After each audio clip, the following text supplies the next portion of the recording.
DHMS homeopathic চিকিৎসক কল্যাণ সোসাইটির খুব স্বনামধন্য আমাদের শ্রদ্ধাবাদু ডাক্তার সুনীল বাসার ভাই দীর্ঘদিন বাংলাদেশে চিকিৎসা করার পরও কোনো রেজাল্ট না পেয়ে ইন্ডিয়া গমন করেন।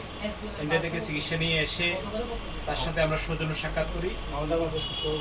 আলহামদুলিল্লাহ, আল্লাহ তাআলা সে যে নিয়ত করে গেছে, যেই উদ্দেশ্য নিয়ে গেছেন, সফলভাবে সব কিছু সম্পন্ন করে তাহলে আমাদের মাঝে ফিরে আসছেন। এই জন্য আল্লাহ রবের কাছে, মহান রবের কাছে আমরা সৃষ্টিকর্তার কাছে শুকরিয়া জ্ঞাপন করছি এবং সামনের দিনে তার সুস্থতা কামনা করছি। আগামী দিনে যেন সে আমাদের মাঝে সুস্থতার সাথে ভালো থেকে আমাদের সংগঠনকে যেন সার্ভিস দিতে পারে, সংগঠনের উজ্জ্বল ভবিষ্যৎ কামনায় যেন সে অবদান রাখতে পারে। আমাদের ডাক্তারদের পক্ষ থেকে এবং ডিএইচএমএস হোমিওপ্যাথিক চিকিৎসক কল্যাণ সোসাইটির পক্ষ থেকে তাকে সাধুবাদ জানাই এবং ধন্যবাদ জানাই এবং সে সাথে আমরা যারা আসছি এদের খুব কৃতজ্ঞতা জানাই এই মুহূর্তে তাকে দেখতে আসার জন্য।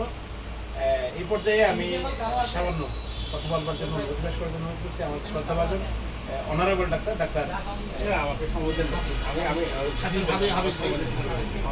ধন্যবাদ ডাক্তার রহিমউদ্দিন চৌধুরী এবং সমবেত ডাক্তার আমাদের সম্মানীয় উপদেষ্টা ডাক্তার রিপন কাজী রঘুনাথ স্যারকে যে সময় করে আসার জন্য আমরা সবাই আল্লাহর দরবারে শুকরিয়া জানাচ্ছি যে আমাদের মাননীয় সভাপতি সাহেব সুস্থতার সাহেব চিকিৎসা শেষে আমাদের কাছে এসেছেন, সুস্থ হয়ে এসেছেন।